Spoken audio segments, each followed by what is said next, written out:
اعوذ باللہ من الشیطان الرجیم، بسم اللہ الرحمن الرحیم۔ حضرت ابراہیم علیہ السلام کے والد کا نام طارح اور والدہ کا نام شانی تھا۔ آپ علیہ السلام اللہ تعالیٰ کے انبیاء علیہ السلام میں سے ایک عظیم نبی ہیں، جنہیں اللہ تعالیٰ نے خلیل اللہ اپنے دوست کا لقب عطا فرمایا۔ رسول اکرم صلی اللہ علیہ وآلہ وسلم نے فرمایا، اگر تم ابراہیم علیہ السلام کا حلیہ دیکھنا چاہتے ہو تو اپنے ساتھی محمد کا دیکھ لو۔ حضرت ابراہیم علیہ السلام بابل شہر میں پیدا ہوئے۔ آپ علیہ السلام کی ولادت سے پہلے نجومیوں نے نمرود بادشاہ کو یہ بتا دیا تھا کہ عنقریب ایک ایسا لڑکا پیدا ہوگا جو آپ کی حکومت کو ختم کر دے گا۔ نمرود بادشاہ نے اپنی حکومت کو بچانے کے لیے ہر پیدا ہونے والے بچے کو قتل کرنے کا حکم جاری کر دیا۔ اسی دوران اللہ تعالیٰ نے حضرت ابراہیم علیہ السلام کو پیدا کیا۔ آپ علیہ السلام کے والدین نے بادشاہ کے ڈر سے حضرت ابراہیم علیہ السلام کو غار میں چھپا دیا، جہاں آپ علیہ السلام کی والدہ آپ علیہ السلام کو دودھ پلاتی اور دیکھ بھال کرتی تھیں۔ حضرت ابراہیم علیہ السلام کی قوم کے لوگ سائنس میں بہت ہوشیار تھے اور اللہ تعالیٰ کی عبادت کو چھوڑ کر ستاروں کی پوجا کرتے تھے۔ اللہ تعالیٰ کا ہر نبی فطری طور پر معصوم اور شرک سے پاک ہوا کرتا ہے، اس لیے حضرت ابراہیم علیہ السلام بھی شرک سے پاک اور بیدار تھے۔ اللہ تعالیٰ نے بچپن ہی سے آپ علیہ السلام کو عقل اور ہدایت سے نوازا تھا۔ اللہ عز و جل نے آسمان اور زمین کے چیزوں میں حضرت ابراہیم علیہ السلام کے لیے اپنے توحید کے دلائل کھول دیے اور آسمان و زمین کی تخلیق اور ان میں موجود عجائب و غرائب کا مشاہدہ کروایا، اور یہ بات واضح کر دی کہ اللہ تعالیٰ کے سوا کوئی معبود نہیں ہے۔ اس لیے آپ علیہ السلام نے بچپن میں ہی ستارے، چاند اور سورج کا مشاہدہ کر کے اپنے حقیقی رب کو پہچان کر اس کی عبادت کرنے کا اعلان کیا، اور اللہ تعالیٰ کے علاوہ لوگ جس کی بھی پوجا کیا کرتے تھے ان سب سے نفرت کا اظہار کیا۔ حضرت ابراہیم علیہ السلام کو اس بات پر یقین تھا کہ اللہ تعالیٰ ہی مردوں کو زندہ کرتے ہیں، لیکن علم الیقین سے عین الیقین کے ثبوت کے لیے انہوں نے مردوں کو زندہ ہونے کے مشاہدے کے لیے اللہ تعالیٰ سے درخواست کی، جسے قبول فرماتے ہوئے اللہ تعالیٰ نے انہیں مردوں کو زندہ ہونے کا مشاہدہ کروایا۔ سورہ بقرہ آیت نمبر 260۔ اس وقت کو یاد کیجئے جب ابراہیم علیہ السلام نے عرض کیا، اے میرے رب، مجھے دکھائیے آپ کیسے مردوں کو زندہ کریں گے۔ اللہ تعالیٰ نے فرمایا، کیا اس پر تمہارا ایمان نہیں ہے؟ ابراہیم علیہ السلام نے کہا، کیوں نہیں ہے، لیکن اپنے دل کا اطمینان چاہتا ہوں۔ اللہ تعالیٰ نے فرمایا، 4 پرندے لے کر انہیں ٹکڑے ٹکڑے کر ڈالو، پھر ان ٹکڑوں کو 4 مختلف پہاڑوں پر ایک ایک کر کے رکھ دو، پھر انہیں بلاؤ، وہ تمہارے پاس اڑتے چلے آئیں گے۔ خوب جان لو کہ اللہ زبردست بڑی حکمت والا ہے۔ حضرت ابراہیم علیہ السلام نے اپنے حقیقی رب کی پہچان کرنے کے بعد جب اپنے والد کو اللہ تعالیٰ کو چھوڑ کر بتوں کی پوجا کرتے ہوئے دیکھا تو سب سے پہلے انہیں دعوت توحید دی اور اپنے والد کو بڑے پیار و محبت سے حق بات سمجھانے کی کوشش کی۔ حضرت ابراہیم علیہ السلام نے اپنے مشرک باپ کو سمجھانے کے لیے بڑے پیارے انداز میں تبلیغ کی، لیکن بجائے آپ علیہ السلام کی نصیحت قبول کرنے کے اس نے نہایت سختی کے ساتھ آپ علیہ السلام کی دعوت توحید کو رد کر دیا اور ساتھ ساتھ آپ علیہ السلام کو سنسار کرنے کی بھی دھمکی دی۔ حضرت ابراہیم علیہ السلام کے والد نے دعوت و تبلیغ قبول کرنے کے بجائے آپ علیہ السلام کے ساتھ بڑا سخت رویہ اختیار کیا اور جلا وطنی کی زندگی گزارنے کو کہا۔ آپ علیہ السلام نے باپ کے سخت رویے پر بھی صبر و تحمل اور ادب کا مظاہرہ کرتے ہوئے انہیں بڑا اچھا جواب دیا۔ ابراہیم علیہ السلام نے کہا، اے ابا جان، آپ پر سلام ہو، میں اپنے رب سے آپ کے لیے بخشش کی دعا مانگتا رہوں گا، بے شک وہ مجھ پر بڑا مہربان ہے۔ میں آپ کو اور ان تمام چیزوں کو چھوڑ رہا ہوں جنہیں آپ اللہ کے سوا پکارتے ہیں، اور میں تو اپنے پروردگار کو ہی پکاروں گا۔ مجھے یقین ہے میں اپنے رب سے دعا مانگ کر محروم نہ رہوں گا۔ حضرت ابراہیم علیہ السلام اپنے وعدے کے مطابق اپنے والد کے لیے اس وقت تک دعائے استغفار کرتے رہے جب تک کہ اللہ تعالیٰ نے آپ علیہ السلام کو مشرکین کے لیے دعائے استغفار کرنے سے منع نہیں کیا۔ حضرت ابراہیم علیہ السلام نے اللہ رب العزت کی طرف سے عین الیقین ملنے کے بعد اپنی پوری قوم کو اللہ تعالیٰ کی توحید کی دعوت پیش کی، مگر قوم بتوں کی عبادت پر جمی ہوئی تھی۔ انہوں نے حضرت ابراہیم علیہ السلام کی دعوت کو ماننے سے انکار کرتے ہوئے آپ علیہ السلام سے جھگڑنا شروع کر دیا اور آپ علیہ السلام کو اپنے معبودوں سے خوب ڈرایا دھمکایا، مگر آپ علیہ السلام نے اس وقت تک بڑی صبر و تحمل کا مظاہرہ کیا۔ جب حضرت ابراہیم علیہ السلام کی دعوت توحید کو قوم نے ماننے سے انکار کر دیا تو آپ علیہ السلام قوم کو توحید کا سبق سکھانے کے لیے موقع کے تلاش میں تھے۔ آخر کار قوم کا عید کا دن آیا تو آپ علیہ السلام کو موقع مل گیا، لہذا جب قوم اپنے معمول کے مطابق عید منانے کے لیے شہر سے باہر جانے لگی تو انہوں نے حضرت ابراہیم علیہ السلام کو بھی ساتھ چلنے کی دعوت دی۔ آپ علیہ السلام نے سوچا کہ قوم کو مطمئن کرنے کے لیے کوئی ایسی تدبیر پیش کی جائے کہ وہ ساتھ لے کر جانے پر اصرار نہ کریں، اور میں قوم کے خود ساختہ بتوں کو توڑ کر قوم کو یہ سمجھا دوں کہ جن بتوں کی تم عبادت کرتے ہو وہ اپنا دفاع کرنے کی بھی صلاحیت نہیں رکھتے، چونکہ اس دور میں علم نجوم ستاروں کو دیکھ کر معلومات حاصل کرنا بڑا عام تھا۔ ابراہیم علیہ السلام نے ایک نظر ستاروں کی طرف دیکھا، پھر کہا میری طبیعت خراب ہے۔ اس جواب پر قوم کے لوگ ابراہیم علیہ السلام کو چھوڑ کر اپنا قومی تہوار منانے چلے گئے۔ پھر ابراہیم علیہ السلام چپکے سے ان کے معبودوں کے پاس بت خانے میں گئے اور ان کے سامنے طرح طرح کے کھانے دیکھ کر کہا تم کھاتے کیوں نہیں ہو؟ تمہیں کیا ہو گیا ہے؟ تم بولتے کیوں نہیں؟ پھر آپ اپنی پوری قوت کے ساتھ اپنے دانے ہاتھ سے انہیں توڑنے لگے۔ ابراہیم علیہ السلام نے بڑے بت کو چھوڑ کر باقی سب بتوں کو ٹکڑے ٹکڑے کر دیا۔ حضرت ابراہیم علیہ السلام کے قوم کے لوگ جب عید منا کر واپس لوٹے تو سب سے پہلے اپنے بتوں کی عبادت کے لیے بت خانے میں گئے اور اپنے معبودوں کو ٹوٹا ہوا دیکھ کر غصے میں آ گئے اور کہنے لگے کہ کس نے ہمارے معبودوں کی توہین کی ہے۔ ان میں سے جن لوگوں کے سامنے حضرت ابراہیم علیہ السلام نے بتوں کے خلاف کارروائی کرنے کی قسم کھائی تھی، انہوں نے کہا یہ کارروائی ابراہیم کی ہو سکتی ہے کیونکہ وہ ہمارے معبودوں کا دشمن ہے۔ بعض لوگوں نے کہا ہم نے ایک نوجوان کو ان کا تذکرہ کرتے ہوئے سنا تھا جسے ابراہیم علیہ السلام کہا جاتا ہے۔ سب نے کہا اچھا، اسے پکڑ کر لوگوں کے نگاہوں کے سامنے لاؤ تاکہ سب لوگ اسے دیکھیں۔ جب ابراہیم علیہ السلام آ گئے تو انہوں نے کہا اے ابراہیم، کیا آپ نے ہمارے معبودوں کے ساتھ یہ حرکت کی ہے؟ آپ علیہ السلام نے ان کے باطل عقیدے پر شرمندہ کرنے کے لیے جواب دیا بلکہ یہ کام ان کے بڑے نے کیا ہوگا۔ اگر یہ بت بول سکتے ہیں تو تم ان سے پوچھ لو۔ یہ سن کر وہ اپنے دلوں میں حق کے قائل ہو گئے اور دل میں کہنے لگے در حقیقت تم ہی ظالم ہو۔ پھر وہ فوراً ہی اعتراف حقیقت سے مکر گئے، کہنے لگے اے ابراہیم تمہیں تو معلوم ہے یہ بت بولتے نہیں ہیں۔ ابراہیم علیہ السلام نے کہا کیا تم اللہ کے علاوہ ایسی چیزوں کی عبادت کرتے ہو جو نہ تمہیں نفع پہنچا سکتی ہیں اور نہ ہی نقصان؟ افسوس ہے تم پر اور تمہارے ان معبودوں پر جن کی تم اللہ کے سوا عبادت کرتے ہو۔ کیا تم عقل سے کام نہیں لیتے؟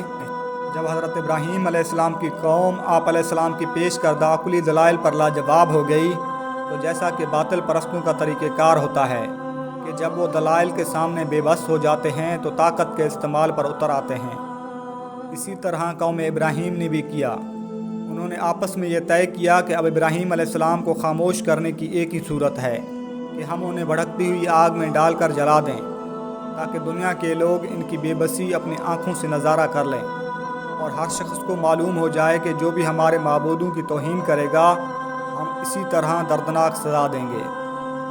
آخر کار قوم حضرت ابراہیم علیہ السلام کو نظر آتش کرنے کے لیے ایک عرصے تک ایندھن جمع کرتی رہی۔ جب ایندھن جمع ہو گیا تو اسے آگ لگا دی، اور جب آگ سے بڑے بڑے شعلے بلند ہونے لگے تو حضرت ابراہیم علیہ السلام کو منجنیق جس سے بڑے بڑے پتھر پھینکے جاتے تھے اس کے ذریعے دور سے آگ میں پھینک دیا۔ حضرت ابراہیم علیہ السلام کی قوم نے آپ علیہ السلام سے بتوں کی توہین کرنے پر انتقام لینے کے لیے آپ علیہ السلام کو جیسے ہی آگ میں ڈالا تو اللہ سبحانہ و تعالیٰ نے آگ کو فوراً حکم دیا کہ اے آگ ابراہیم علیہ السلام کے لیے سکون اور سلامتی والی بن جا۔ آگ اللہ تعالیٰ کے حکم کی تعمیل کرتے ہوئے فوراً حضرت ابراہیم علیہ السلام کے لیے سکون اور سلامتی والی بن گئی۔ اس طرح اللہ تعالیٰ نے حضرت ابراہیم علیہ السلام کی حفاظت فرمائی اور آپ علیہ السلام کے خلاف قوم کی تیار کردہ سازش کو ناکام بنا دیا۔ سورۃ الانبیاء آیت نمبر 69 to 17 میں اللہ تعالیٰ نے فرمایا، اے آگ تو ٹھنڈی پڑ جا اور ابراہیم علیہ السلام کے لیے سلامتی والی بن جا۔ اور انہوں نے ابراہیم علیہ السلام کا برا چاہا، لیکن ہم نے انہیں بری طرح ناکام بنا دیا۔ چنانچہ وہ آگ آپ علیہ السلام کے لیے آرام دہ بن گئی، اور جانداروں میں سے جس نے بھی اس آگ کو جلانے میں تعاون کیا، اللہ تعالیٰ نے اسے سخت سزا دی۔ احادیث رسول اکرم صلی اللہ علیہ وسلم۔ جب ابراہیم علیہ السلام آگ میں ڈالے گئے تو گرگٹ کے علاوہ باقی تمام جانداروں نے آگ بجھانے کی کوشش کی، لیکن گرگٹ نے آگ کو بھڑکانے کے لیے پھونکی ماری، اس لیے آپ صلی اللہ علیہ وسلم نے اسے مارنے کا حکم دیا۔ جب حضرت ابراہیم علیہ السلام کو اللہ تعالیٰ نے قوم کے سازش سے بچا لیا تو نمرود بادشاہ کو اس بارے میں بڑی تشویش ہوئی۔ اس نے سوچا کہ اگر ابراہیم علیہ السلام کی دعوت و تبلیغ اس طرح جاری رہی تو یہ لوگوں کو میری بادشاہت سے متنفر کر دے گا، جس سے میری حکومت چلی جائے گی۔ لہذا اس نے سمجھانے کے لیے حضرت ابراہیم علیہ السلام کو اپنے دربار میں بلایا اور آپ علیہ السلام سے عقیدے کے بارے میں چند سوالات کیے۔ آپ باپ دادا کی دین کی مخالفت کیوں کر رہے ہو اور مجھے رب ماننے سے کیوں انکار کر رہے ہو؟ اگر میرے علاوہ آپ کا کوئی رب ہے تو اس کی پہچان کرواؤ۔ آپ علیہ السلام نے نمرود کو اللہ رب العزت کی پہچان کروائی۔ جب ابراہیم علیہ السلام نے کہا میرا رب تو وہ ہے جو زندگی اور موت دیتا ہے، تو اس نے کہا میں بھی زندہ کرتا اور مارتا ہوں۔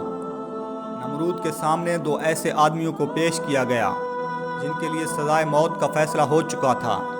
نمرود نے ان میں سے ایک کو قتل کرنے کا حکم دیا اور دوسرے کو معاف کر دیا۔ اس نے اس طرح یہ دھوکہ دینے کی کوشش کی، اس نے ایک کو موت دے دی اور دوسرے کو زندگی۔ نمرود کا یہ عمل حضرت ابراہیم علیہ السلام کے دلیل کا جواب نہیں بلکہ ایک فضول عمل تھا۔ حضرت ابراہیم علیہ السلام نے محسوس کیا کہ اس طرح یہ عوام کے آنکھوں میں دھول جھونک رہا ہے، تو آپ علیہ السلام نے ایک اور دلیل پیش کر دی کہ میرا رب سورج کو مشرق سے نکالتا ہے، اگر تو اپنے آپ کو رب کہتا ہے تو اسی سورج کو مغرب سے نکال کر دکھا۔ یہ دلیل سنتے ہی نمرود لاجواب ہو گیا، کیونکہ سورج کو مغرب سے نکالنا اس کے اختیار میں نہیں تھا۔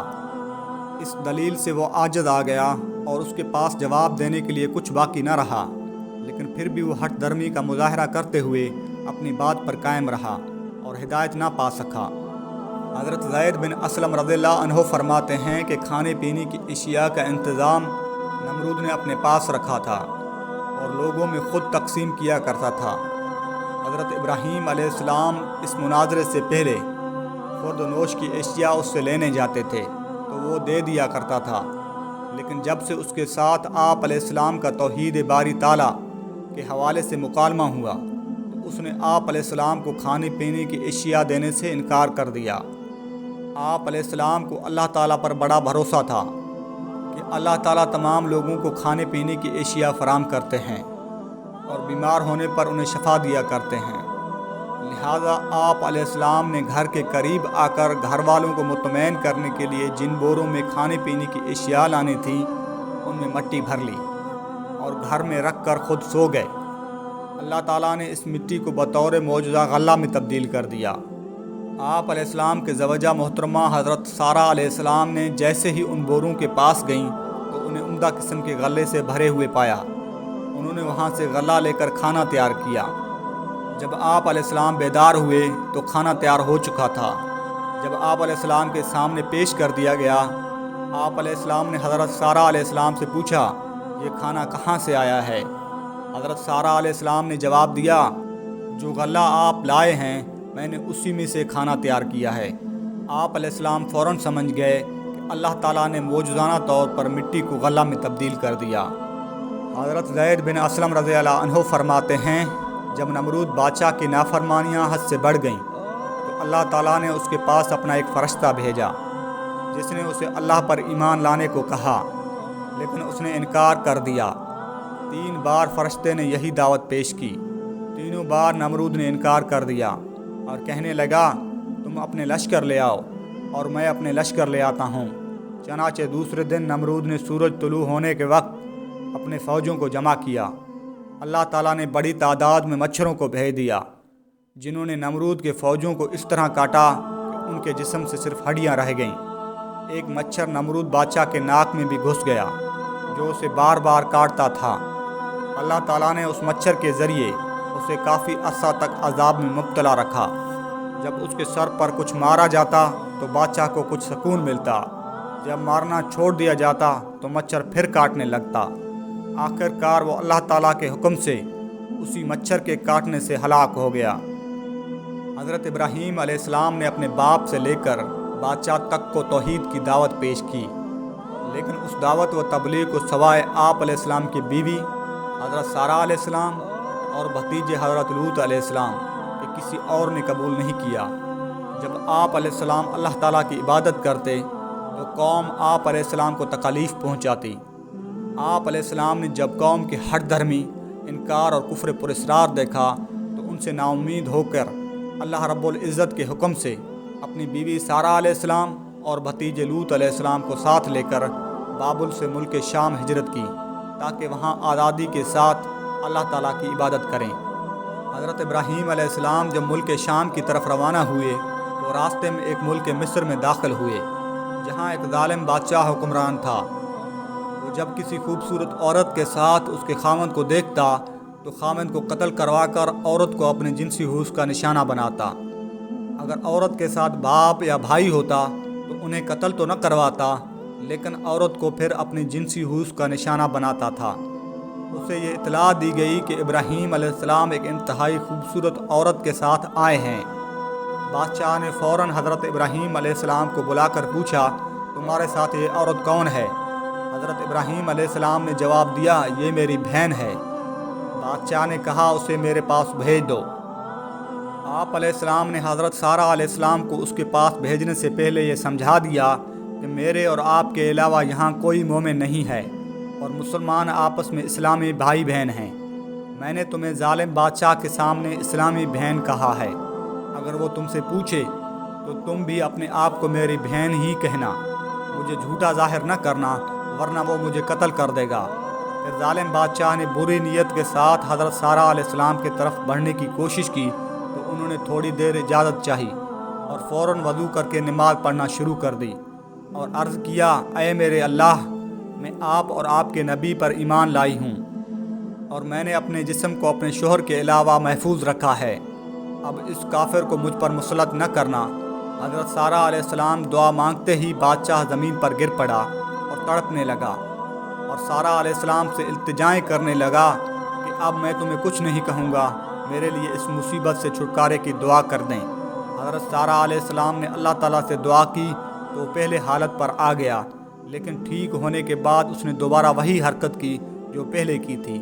تیسری مرتبہ ٹھیک ہونے کے بعد اس نے اپنے کارندوں کو بلا کر کہا، تم میرے سامنے عورت نہیں بلکہ کسی شیطان کو لائے ہو، اسے سارہ علیہ السلام کو ابراہیم علیہ السلام کے پاس لے جاؤ اور بطور خادمہ ہاجرہ علیہ السلام کو بھی اسے دے دو۔ حضرت سارہ علیہ السلام جب حضرت ابراہیم علیہ السلام کے پاس پہنچے تو دیکھا کہ وہ کھڑے نفل نماز پڑھ رہے ہیں۔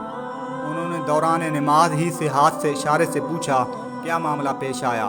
حضرت سارہ علیہ السلام نے جواب دیا، اللہ تعالیٰ نے کافر کی چال ناکام بنا دی اور ایک خادمہ حضرت ہاجرہ علیہ السلام بھی دلوا دی۔ حضرت ابراہیم علیہ السلام نے اللہ عز و جل کی خاطر اپنے وطن سے ہجرت کر کے شام جاتے ہوئے اس امید کا اظہار کیا کہ میرا رب مجھے اس مقصد میں ضرور کامیاب کرے گا اور ایمان و توحید پر ثابت قدم رکھے گا۔ جب آپ علیہ السلام کو شام کے مقدس سرزمین میں رہتے ہوئے 20 سال گزر گئے اور کوئی اولاد نہ ہوئی تو آپ علیہ السلام نے اللہ تعالیٰ سے نیک اولاد کے حصول کے لیے دعا مانگی۔ حضرت سارہ علیہ السلام نے اپنی خادمہ ہاجرہ علیہ السلام حضرت ابراہیم علیہ السلام کو یہ سوچتے ہوئے دے دی کہ شاید اللہ تعالیٰ حضرت ہاجرہ علیہ السلام سے حضرت ابراہیم علیہ السلام کو اولاد عطا فرما دیں۔ جب حضرت ابراہیم علیہ السلام حضرت ہاجرہ علیہ السلام کے پاس گئے تو اللہ تعالیٰ نے ان کے بطن سے 86 سال کی عمر میں آپ علیہ السلام کو دعا کو قبول فرماتے ہوئے حضرت اسماعیل علیہ السلام کو پیدا فرمایا۔ جب حضرت اسماعیل علیہ السلام پیدا ہوئے تو حضرت ابراہیم اور حضرت ہاجرہ علیہ السلام نے اللہ تعالیٰ کا شکر ادا کیا۔ اللہ تعالیٰ نے یہ بھی بتا دیا کہ میں اسماعیل علیہ السلام کے مال و اولاد میں برکتیں نازل فرماؤں گا۔ اس میں رسول اکرم صلی اللہ علیہ وسلم کے ان کی اولاد میں سے ہونے کی خوشخبری ہے۔ حضرت اسماعیل علیہ السلام ابھی دودھ پیتے بچے تھے کہ اللہ تعالیٰ نے حضرت ابراہیم علیہ السلام کو حکم دیا کہ اسماعیل اور ان کی والدہ ہاجرہ علیہ السلام کو میرے حرمت والے گھر کے قریب چھوڑ آؤ۔ آپ علیہ السلام نے اللہ تعالیٰ کی حکم کی تعمیل کرتے ہوئے اپنی بیوی ہاجرہ علیہ السلام کو اور اپنے شیر خوار بچے اسماعیل علیہ السلام کو ساتھ لیا اور ایک ایسی وادی میں چھوڑا جہاں دور دور تک پانی اور آبادی کا نام و نشان نہیں تھا۔ حضرت ابراہیم علیہ السلام حضرت ہاجرہ اور ان کے صاحبزادے حضرت اسماعیل علیہ السلام کو لے کر مکہ مکرمہ پہنچے۔ حضرت ہاجرہ علیہ السلام حضرت اسماعیل علیہ السلام کو دودھ پلاتی تھیں۔ آپ علیہ السلام نے انہیں بیت اللہ کے قریب اس جگہ پر بٹھا دیا جہاں آب زمزم ہے۔ اس وقت مکہ میں نہ تو پانی موجود تھا اور نہ ہی کوئی انسان۔ حضرت ابراہیم علیہ السلام نے انہیں کھجوروں کا ایک تھیلا اور ایک مشکیزہ پانی کا دے کر واپس ہونے لگے تو حضرت ہاجرہ علیہ السلام نے عرض کیا، آپ ہمیں ایسی وادی میں چھوڑ کر جا رہے ہیں جہاں نہ تو کوئی انسان ہے اور نہ ہی کوئی اور چیز۔ حضرت ہاجرہ علیہ السلام نے کئی مرتبہ عرض کی لیکن حضرت ابراہیم علیہ السلام نے ان کی طرف کوئی توجہ نہ دی۔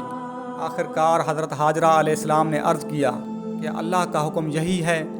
آپ علیہ السلام نے فرمایا جی ہاں۔ حضرت ہاجرہ علیہ السلام نے کہا پھر اللہ ہمیں کبھی ضائع نہیں کرے گا۔ آپ علیہ السلام وہاں سے چل پڑے یہاں تک کہ آپ ایک ایسے پہاڑ کے پاس پہنچے جہاں سے آپ علیہ السلام کی بیوی اور بیٹا دکھائی نہیں دیتے تھے۔ آپ علیہ السلام نے بیت اللہ کی طرف رخ کیا۔ حضرت ہاجرہ علیہ السلام حضرت اسماعیل علیہ السلام کو دودھ پلاتی رہیں اور مشک میں سے پانی پیتی رہیں یہاں تک کہ پانی ختم ہو گیا اور انہیں خود بھی اور بچے کو بھی پیاس لگ گئی۔ جب انہوں نے بچے کو دیکھا کہ پیاس کے مارے تڑپ رہا ہے تو وہ قریب ہی صفا پہاڑی پر چڑھی کہ شاید کوئی انسان نظر آ جائے، اس سے پانی مانگ لیں، لیکن کوئی دکھائی نہ دیا۔ پھر وہاں سے اتری اور نیچے کی جگہ سے ہوتی ہوئی مروہ پہاڑی پر چڑھی۔ وہاں بھی ادھر ادھر دیکھا لیکن کوئی انسان نظر نہیں آیا۔ انہوں نے اسی طرح 7 چکر لگائے۔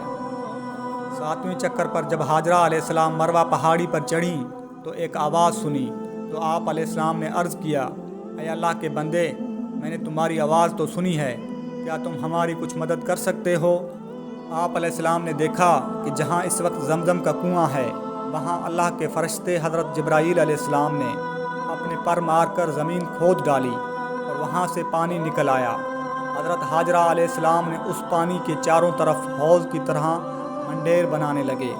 جیسے ہی آپ اس پر پانی سے چلو لیتی تو وہ چشمہ خوب جوش مارتا۔ حضرت عبداللہ بن عباس رضی اللہ عنہ فرماتے ہیں کہ اللہ کے پیغمبر صلی اللہ علیہ وسلم نے فرمایا، اللہ اسماعیل پر رحم فرمائے، اگر وہ زمزم کو اپنے حال پر چھوڑ دیتے تو یہ ایک بہتا ہوا چشمہ بن جاتا۔ حضرت ہاجرہ علیہ السلام نے اس چشمے سے خود بھی پانی پیا اور بچے کو بھی پلایا۔ فرشتے نے کہا، تمہیں یہاں ڈرنے کی کوئی ضرورت نہیں، یہاں اللہ کا گھر ہے جسے یہ بچہ اور ان کا والد مل کر بنائیں گے، اور اللہ اپنے گھر کی حفاظت کرنے والوں کو ہلاک نہیں کرے گا۔ اس وقت بھی بیت اللہ کی بنیاد زمین سے اٹھی ہوئی تھی۔ جب بھی بارش کا پانی آتا تو دائیں بائیں سے گزر جاتا۔ حضرت ہاجرہ علیہ السلام نے وہاں پر کافی وقت گزارا۔ پانی نکلنے کے چند ہی دن بعد جرہم قبیلے کے کچھ لوگ قریب سے گزرے تو انہوں نے وہاں پر ایک پرندے کو اڑتا ہوا دیکھا، جس سے انہوں نے اندازہ لگایا کہ یہاں ضرور پانی ہے جس پر پرندہ گھوم رہا ہے۔ انہوں نے اپنے 2 آدمی معلومات کرنے کے لیے بھیجے۔ ان دونوں نے آ کر پانی دیکھا اور پھر اپنے قافلے کے پاس جا کر انہیں بتایا کہ واقعی یہاں پانی موجود ہے۔ وہ لوگ بھی پانی کے پاس آئے تو دیکھا اسماعیل بیٹھی ہوئی ہیں۔ انہوں نے آپ علیہ السلام سے یہاں رہائش اختیار کرنے کی اجازت مانگی۔ آپ علیہ السلام نے انہیں اس شرط پر اجازت دے دی کہ اس پانی پر تمہارا کوئی حق نہیں ہوگا۔ ان لوگوں نے آپ علیہ السلام کی یہ شرط قبول کر لی اور وہاں مستقل رہائش اختیار کر لی اور اپنے بیوی بچوں کو بھی وہیں پر بلا لیا۔ حضرت ابراہیم علیہ السلام کو بڑھاپے کی حالت میں دعا مانگنے پر اللہ تعالیٰ نے ایک بردبار بیٹا حضرت اسماعیل علیہ السلام عطا فرمایا۔ جب حضرت اسماعیل علیہ السلام کچھ بڑے ہوئے تو اللہ تعالیٰ نے بطور امتحان آپ علیہ السلام کو بذریعہ خواب اپنا بیٹا قربان کرنے کا حکم دیا۔ آپ علیہ السلام نے اپنا یہ خواب بیٹے کے سامنے پیش کیا۔ تو وہ بھی اللہ تعالیٰ کے لیے قربان ہونے کو تیار ہو گئے۔ آپ علیہ السلام بیٹے کو لے کر قربان کرنے کے لیے میدان میں پہنچ گئے۔ جب آپ علیہ السلام بیٹے کو لٹا کر قربان کرنے لگے تو اللہ تعالیٰ نے حضرت اسماعیل علیہ السلام کی جگہ ایک مینڈے کو قربان کروا کر آپ علیہ السلام کی سنت کو بعد میں آنے والوں کے لیے جاری کر دیا۔ حضرت ابراہیم علیہ السلام جب اللہ تعالیٰ کے طرف سے آنے والی آزمائش حضرت اسماعیل علیہ السلام کی قربانی میں کامیاب ہوئے تو اللہ رب العزت نے بطور انعام آپ علیہ السلام کو 100 سال کی عمر میں دوسرے بیٹے حضرت اسحاق علیہ السلام کی خوشخبری سنائی۔ حضرت اسماعیل علیہ السلام حضرت ہاجرہ علیہ السلام کے بطن سے پیدا ہوئے تو آپ علیہ السلام کی دوسری بیوی سارہ علیہ السلام جو کہ بھانج تھی، انہیں بھی اولاد کی خواہش ہوئی۔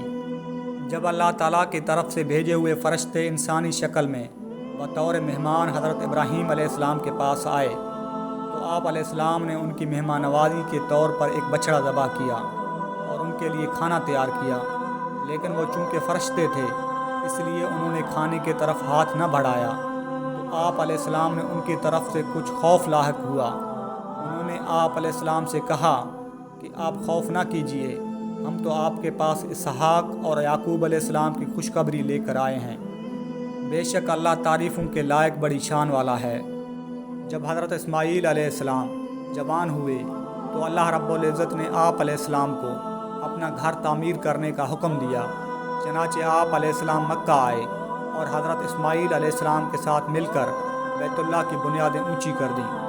جب تعمیر کرتے وقت دیواریں کچھ بلند ہو گئیں تو اللہ رب العزت نے جنت سے ایک پتھر حجر اسود نازل فرمایا اور حضرت ابراہیم علیہ السلام کو حکم دیا کہ اس کو بیت اللہ کے دیوار کے ایک کونے میں نصب کر دو۔ چنانچہ آپ علیہ السلام نے اسی طرح کیا۔ رسول اکرم صلی اللہ علیہ وسلم نے فرمایا، اللہ تعالیٰ نے حجر اسود کو جب جنت سے نازل فرمایا تو یہ دودھ سے زیادہ سفید تھا، لیکن آدم علیہ السلام کی اولاد کے گناہوں کو چوس چوس کر کالا ہو چکا ہے۔ حضرت ابراہیم علیہ السلام 175 سال کے عمر میں فوت ہوئے اور اپنی زوجہ محترمہ حضرت سارہ علیہ السلام کے قریب دفن ہوئے۔ آپ علیہ السلام کے کفن دفن کا اہتمام آپ علیہ السلام کے بیٹے